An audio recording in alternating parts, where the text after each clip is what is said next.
Depuis 2015, nous avons fondé avec Alexandre, mon meilleur ami, Ona, notre agence de création audiovisuelle. Auparavant, j'ai été reporter à l'étranger. J'ai eu la chance de vivre des aventures incroyables, parfois dangereuses, et qui m'ont permis de découvrir des pays magnifiques.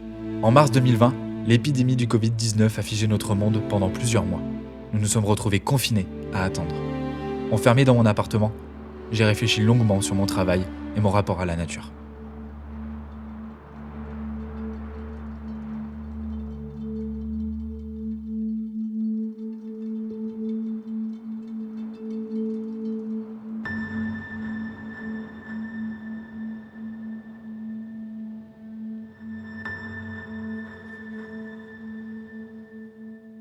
Durant cette période, je me suis rendu compte que l'aventure pouvait être également à notre porte.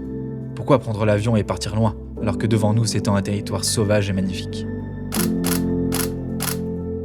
C'est pourquoi j'ai décidé d'organiser une micro-aventure avec Clément, Damien, Alexandre, Sylvain et Johan. C'est ce dernier qui m'a inspiré, lui-même défenseur de cette philosophie de la micro-aventure locale. En partenariat avec Studio Gonnet, nous avons décidé de partir plusieurs jours tester du nouveau matériel, photographique et audiovisuel, mais également de sortir de notre zone de confort. Se dépasser pour commencer à prendre cette nouvelle voie qui se présente à nous. L'envie commune de cette équipe était claire. Se ressourcer et repenser notre vision.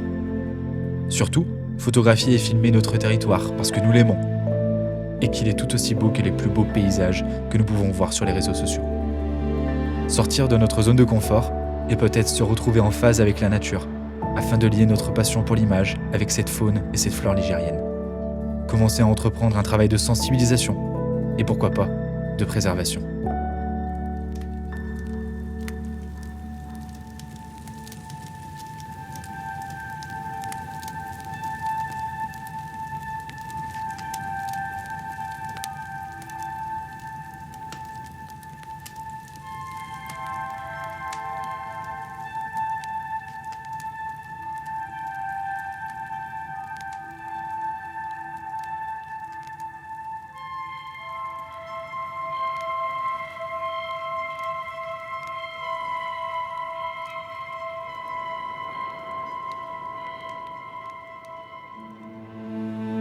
Clément, qui est chef opérateur, a décidé de composer une chorégraphie lumière au cœur d'une forêt grâce à une dizaine de projecteurs cinéma nomades et de fabrication artisanale.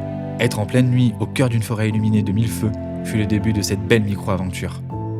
Damien a quant à lui voulu immortaliser ces moments passés ensemble, un photographe passionné par son métier et qui souhaite aujourd'hui davantage de temps pour profiter de la nature qui l'entoure. Alexandre, lui, souhaitait plus que tout respirer le grand air, mais chez nous. Prendre l'instant qui lui était proposé et attendre le bon moment pour filmer. Quant à Johan, l'aventurier du groupe, il a réalisé des timelapses, comme il sait si bien les faire.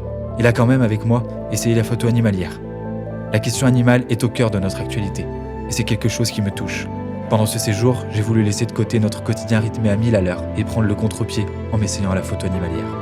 S'installer au petit matin et ne plus bouger pendant des heures et des heures. Malheureusement, aucun résultat dans mon appareil, mais de beaux souvenirs. J'en ai quand même profité pour photographier de belles aubracs en estive. On aurait dit qu'elle m'attendait. Enfin, Sylvain, qui a réalisé ce film avec moi, était à chaque instant derrière la caméra, à l'affût. 30 km de marche, avec notre matériel sur le dos et nos toiles de tente. Une petite aventure entre amis pour se retrouver et figer dans le temps cette nature si menacée par l'homme. Nous aurions pu faire cela dans les Pyrénées ou en Norvège. Mais nous sommes restés à la maison, dans la Loire, aux portes de Saint-Étienne, dans le Pilat.